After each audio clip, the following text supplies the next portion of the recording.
Students, welcome back in my class. आज हम लोग बात करने वाले हैं इंडिकेटर्स के बारे में। जैसा कि आप लोग सभी जानते हैं, मेरे लास्ट वीडियो में मैंने आप लोगों को समझाया था what is acid and what is base. वहां हम लोगों ने उनके टाइप्स भी पढ़े थे। अगर हम लोगों को कभी ऐसा हो कि डेली लाइफ में या फिर लेबोरेटरी में आइडेंटिफिकेशन करने के लिए मिल जाए कि हमारे सामने एक एक्वस सॉल्यूशन रखा है और उस एक्वस सॉल्यूशन को हमें आइडेंटिफाई करना, it is acid, it is base और एल्कलाइन और सॉल्ट, इनमें से ये क्या है, तो ये सबका आइडेंटिफिकेशन जो हमें करके देगा उसे हम लोग कहते हैं इंडिकेटर। तो अगर मैं सिंपल लैंग्वेज में बोलना चाहूं तो इंडिकेटर एक टाइप की डाई होती है। डाई आप लोगों को पता ही है, सफेद कलर के कपड़े के ऊपर अगर हमें कभी कोई कलर क्रिएट करना है तो उसको हम लोग डाई कर देते हैं। तो डाई जो होती है वो अपना कलर वहां पर छोड़ देगी। तो ये होता है डेफिनेशन ऑफ डाई। तो इंडिकेटर वो है जो हम लोगों को आइडेंटिफिकेशन करके बताएंगे कि कोई सब्सटेंस एसिडिक है नेचर में या फिर बेसिक है नेचर में। और ऐसा इंडिकेटर कैसे कर पाएंगे, जैसा कि हम लोगों ने बोला कि वो डाई होते हैं तो वो कलर में एक चेंज ले आएंगे और वो कैरेक्टरिस्टिक चेंज जो होगा वो हमें बताएगा कि कैरेक्टरिस्टिक चेंज जो होगा तो वो हमें बताएगा कि ये जो सब्सटेंस हमारे सामने रखा है एक्वस स्टेट के अंदर वो एसिड है या फिर बेस है। तो सबसे पहले हम लोग बात कर लेते हैं टाइप्स ऑफ इंडिकेटर। इंडिकेटर के अंदर वैसे तो वाइड रेंज होती है, यहाँ हम कुछ पर्टिकुलर के बारे में बात करने वाले हैं। सबसे पहले हम लोग बात कर लेते हैं सिंथेटिक इंडिकेटर। अगर हम लोग सिंथेटिक बोले या मैनमेड बोले, ये दोनों ही जो हैं हमारे सिंथेटिक इंडिकेटर को एक्सप्लेन कर सकते हैं।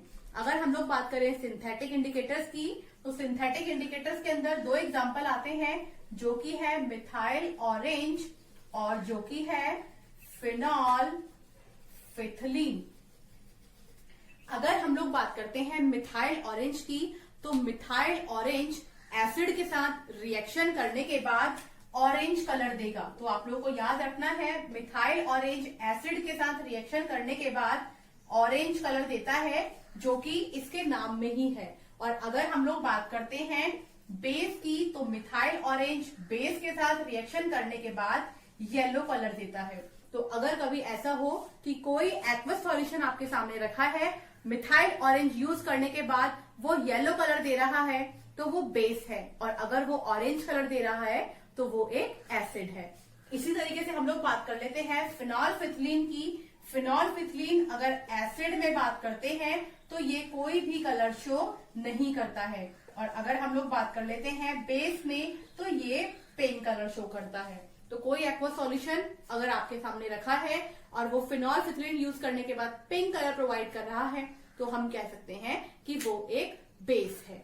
इसके बाद हम लोग बात कर लेते हैं ऑल्फैक्टरी इंडिकेटर्स की।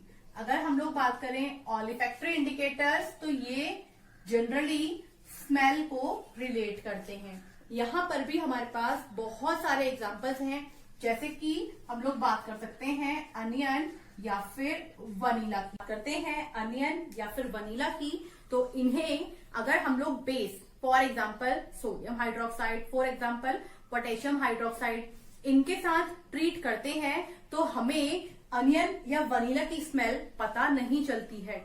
वहीं अगर हम इनको ट्रीट करते हैं एसिड के साथ, acid for example hydrochloric acid, for example sulphuric acid, for example nitric acid, तो अनियन या फिर वनीला की स्मेल के ऊपर कोई भी फर्क नहीं पड़ता है। तो हम कह सकते हैं कि ऑल्फैक्टरी इंडिकेटर्स में अनियन और वनीला जो हैं वो बेस के साथ अपनी कैरेक्टरिस्टिक स्मेल खो देते हैं, जबकि एसिड के साथ वो उसी फॉर्म में रहते हैं जिस फॉर्म में वो स्मेल करते हैं। तो ये बात हो गई है ऑल्फैक्टरी इंडिकेटर्स की। अब हम लोग बात कर लेते हैं लिटमस की, जो कि बहुत फेमस भी है और वेल नोन भी है। अगर हम लोग बात करें लिटमस की, तो ये एक टाइप की ग्रीन ब्लू एल्गी लिचिन से हम लोगों को प्रोवाइड होता है। अगर हम लोग लिटमस के सॉल्यूशंस की बात करें या पेपर्स की बात करें, हम लोगों ने कुछ जगहों पर लिटमस पेपर देखे हैं, कुछ जगहों पर लिटमस के सॉल्यूशन बनाए जाते हैं। तो वो सॉल्यूशन कलर को चेंज करके हमें एक्सप्लेन करते हैं कि हमारे सामने जो सब्सटेंस रखा है वो एसिड है या फिर बेस है। फॉर एग्जाम्पल, अगर हम लोग बात करते हैं रेड लिटमस सॉल्यूशन या रेड लिटमस पेपर की, तो रेड लिटमस पेपर को किसी सॉल्यूशन में डिप करने के बाद अगर वो हमें ब्लू कलर प्रोवाइड कर रहा है तो वो बेस है, और वहीं अगर वो कोई कलर चेंज नहीं कर पा रहा है तो हमें नेक्स्ट टेस्ट की तरफ आगे बढ़ना है, यानी कि ब्लू लिटमस सॉल्यूशन या ब्लू लिटमस पेपर को यूज करना है। अगर वो सॉल्यूशन ब्लू लिटमस पेपर के साथ रेड कलर प्रोवाइड कर रहा है तो इसका ये मतलब है कि वो एक एसिड है। अगर हम लोग बात करें बेस की, तो बेस ब्लू लिटमस सॉल्यूशन के साथ या पेपर के साथ कोई चेंज नहीं करेगा। Same as it is acid भी रेड लिटमस पेपर या रेड लिटमस सॉल्यूशन के साथ कोई भी चेंज नहीं देगा। तो ये बात थी लिटमस की। इसके अलावा हमारे पास कुछ नेचुरल सब्सटेंस होते हैं जो एज अ इंडिकेटर वर्क करते हैं।